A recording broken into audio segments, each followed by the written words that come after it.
It is really great to have you here on the Inspiring Leaders series. You are one of the first leaders I had when I started my journey as a cybersecurity practitioner and started off working in a very I'd say high paced and highly stressful environment. There was something that was unique about your leadership approach and what you brought to the team at that point in time. And something I wanted to emulate, and that was your calm in the midst of very, very high stakes scenarios. You're just even keel and you're able to bring a level of clarity to the work that needed to be done. So I'm really excited to have this conversation with you this morning and just learn more about you as an individual and also your leadership style. So thank you, Rishi, and welcome. Sure thing, Jumi. Looking forward to this. Awesome. So I'll start with my first question. When I think about leadership, I see leaders as individuals that have over time had the opportunity to learn and be groomed. You know, the saying goes that leaders are not born, leaders are made. So I would like to hear from you. Were there key individuals that were pivotal to your development as a leader? And were there individuals that influenced how you have chosen to show up as a leader? Yeah, we all do have our own journey and path and people we learn from, and so did I. And generally, it went back to either my direct manager or, someone senior who took the time to talk to me, or just learning people in action. So I'd go back, my first boss when I was actually working in construction was Bill McNew. And Bill had an interesting quality in every construction site, and we would go substations to substations. In every construction site, he would pick the hardest job for himself, and he would give the rest of the team other jobs, right? Now we have a term for it, servant leadership, but I didn't know what that was, and Bill commanded a lot of respect. Then I worked with some really sharp people in the next job. I had a chance to work with Henry Fiallo, who was the CEO of Enterasys Systems, extremely sharp, very, very to the point. Then at Citi, worked with John and Delphum, and huge deal of respect for Delphum in how smart he is and how personable he is. Um, then I work with some of the folks in my other jobs, but generally I've had a good fortune of having really good bosses and really good teams that I've worked with. And I think the interesting thing is the things that you learn are not always from your bosses. You also learn from people who work for you. And because there's no guarantee that you know everything, right? And sometimes people who work for you are smarter than you. I think that's when you know that you have the right team. So I've had a pleasure working with some really, really bright folks at the NBA, at Tyco, and here at Mount Sinai, and try to learn good things from all of them. So yeah, it's sort of like a stew over many years with many ingredients, I guess.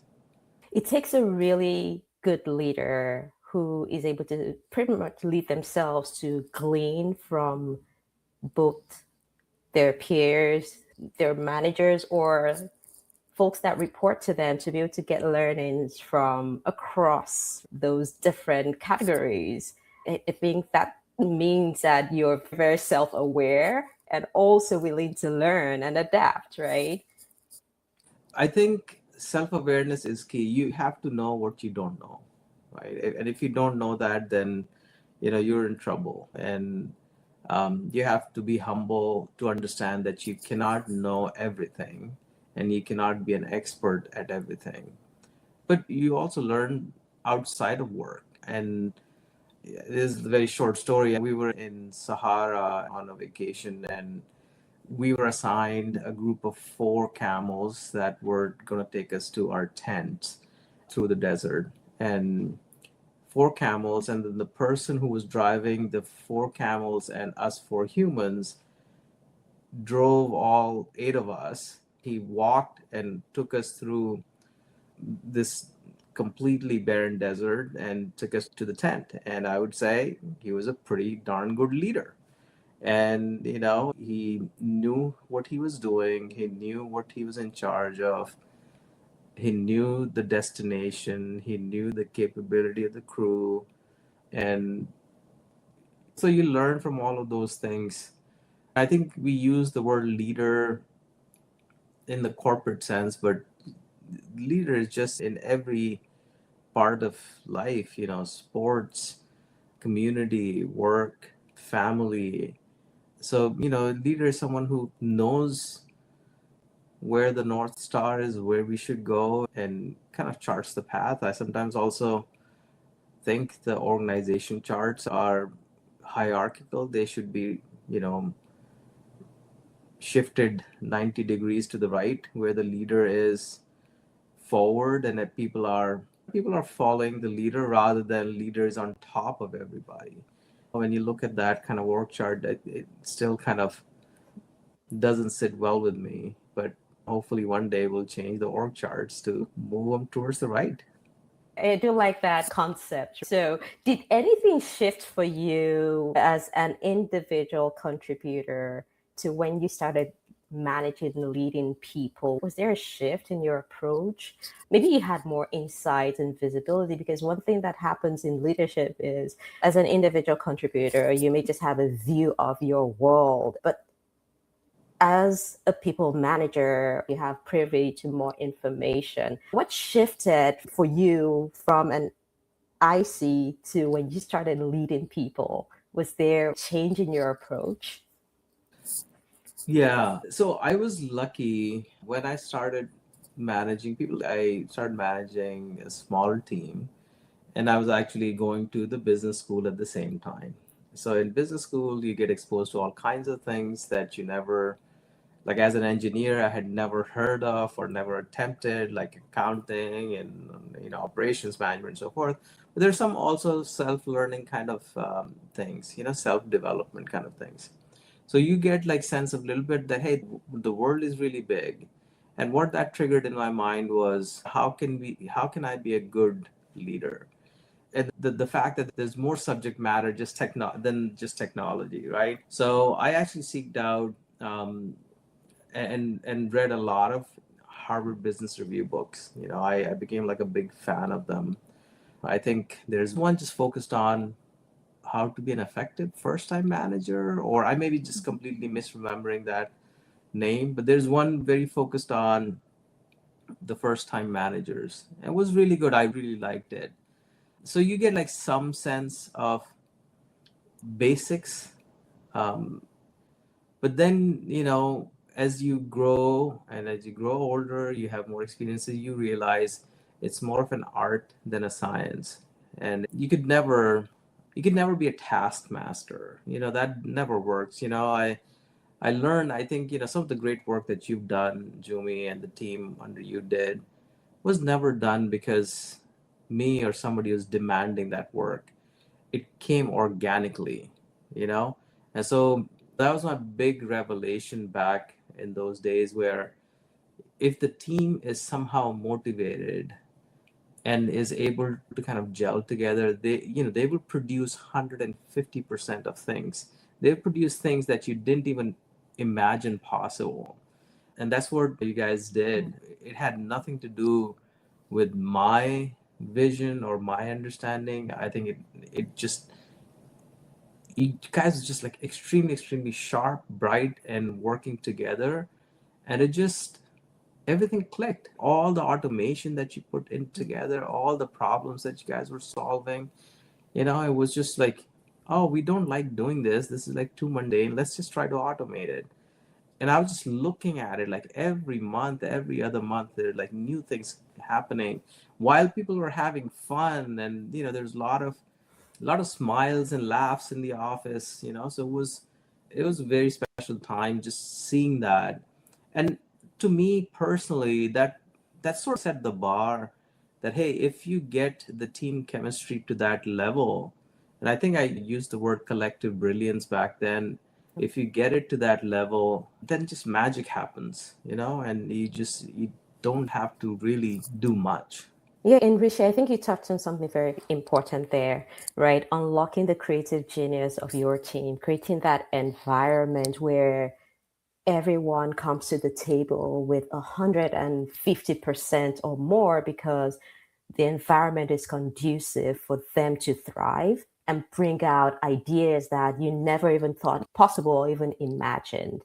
So I'd like to ask, what are the core values that drive your leadership decisions and approach? Because I think that you touched on some already, but I think that being able to create that type of environment stems from you fundamentally having certain core values as a leader that serve as pillars or frameworks to how you choose to engage and build teams that have that collective brilliance.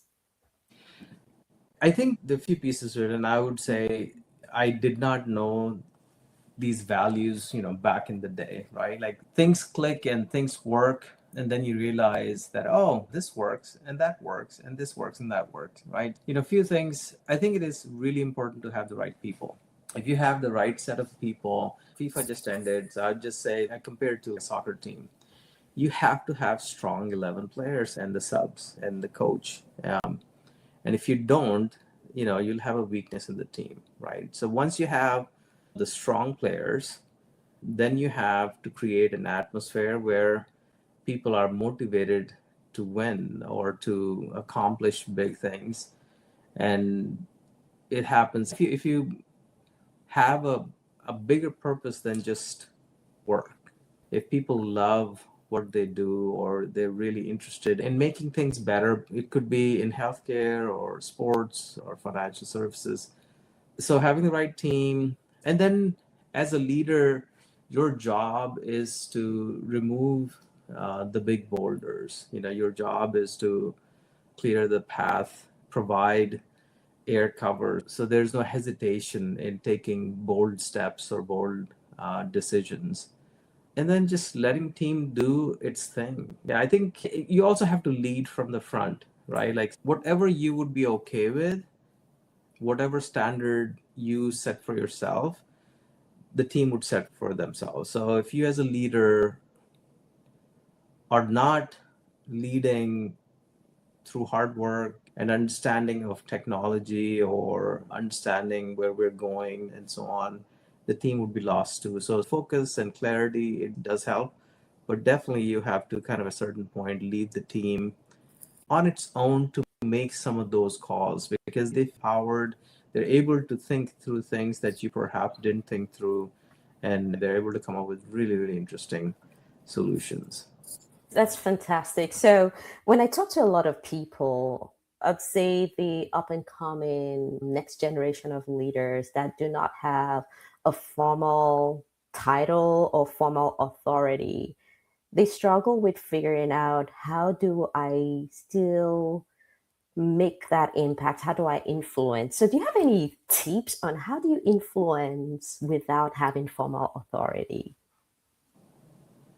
So, leadership is really not about authority at all. Leadership is about you doing the things that other people are either not doing or they don't know they should be doing. That's all it is. It really doesn't matter how many people work for you in your team and so on. And, like I'd go back to my really early days. I was an individual contributor and I saw some of the circuits were down longer than the SLAs. And I put an Excel file together and tracked those and sent them over to our account manager to get credits. Then we started doing a lot of credits and we are not focusing on that before. And so it's like small things like that. And I would say when you start with that, you're doing the right thing, you're being proactive, you're also getting noticed. You're not doing it to get noticed, but you're getting noticed and people trust you more, and then your responsibilities they expand. So I would say people shouldn't worry about like the size of the thing or the formal authority. I get that a lot. Like I Yeah. do get that a lot. Like, the management says da da da. And I'm like, you are the management. We're all in this thing together. This org is not run by like 5 or 10 people telling everybody what they should do. It's actually, you're making these decisions. So I think leaders have to kind of get that out of their own mind, that there's somebody else who's the leader. No, you are the leader. And unless you actually think that, you're not going to be able to make some of these choices for the org. You'll just wait for someone to give you an official title. And remember, titles are just made up. Like somebody just made up these titles, right? And could have been something completely different, but they're all made up. I think the work is real. Your work responsibility is real. So you figure out how you can make things happen. And sometimes there are things that other departments may not be doing. You can reach out and say, hey, by the way, we think this should happen. Again, going back to the sports analogy, if you have a group of people and you have one person who's not passing the ball or not playing the strongest, you as a person would try to help them out or try to play that part as well. And you're not going to wait for someone to tell you to do that. You just instinctively will do that. And I also feel like if we take work more like play, we'll be more happy. I think we take work more like work, and we have all of these different permutations and combinations and the career ladder that you rise up and all that stuff. I mean, it used to be like, if you look at kids, they have such a great time playing. If you look at them playing soccer or playing basketball, they have such a great time. They're candid, honest with each other. They push each other. If somebody's not passing the ball or catching the ball, they call them out. But then we grow up and then we get into this corporate environment. Then we all so selective and so cautious about everything. I think if you create that environment, a little bit of play, and not everything can be play. There are jobs that are more serious than others. But if you think of your role and if your job is play and to excel at whatever you're playing, then it becomes fun and it becomes a cool thing. Like people like playing for 12 hours a Right. day. People don't like working for 12 hours a day, right? I really like that. Can you make play part of work? Because that's something I believe we did very well at City, where we worked very hard, but we also tried to make it a fun work environment where we're just really willing to pass the ball, step in when something is not going right, or when they see a problem, step up to try and figure out what's the solution, how can we fix it? Because I think that type of environment just makes work more like play. You're working, but you're enjoying what you're doing, and it helps to just overall make the organization move forward positively in the right direction, right? So, in terms of creating an environment that allows folks or team members to thrive, was there at any point in time any early mistakes that you made that you learned from, or how do you create an environment where team members are comfortable enough to explore, experiment, knowing that they have cover, like you mentioned earlier? They can fail early, make mistakes, and be able to learn from it. I think as a leader, that's a lesson you learn. It never comes as part of any sort of a management class. You learn through your own mistakes and mistakes of others, and how to have a measured response and not to react in a way where people are afraid of making mistakes. I think if you go back to what I was saying earlier, the quality of people, if you have assembled the right thing, they would know what kind of mistakes may be okay and what may be very, very tough to recover from. So if you're working in a life safety environment at a hospital, there's certain mistakes you just can't make. Yeah. But if you're working in an environment where you're rolling out a new piece of tech perhaps, and it is a low risk environment, then you may be able to be more open to mistakes. So the teams actually, they figure out what is the risk that they can tolerate as an organization.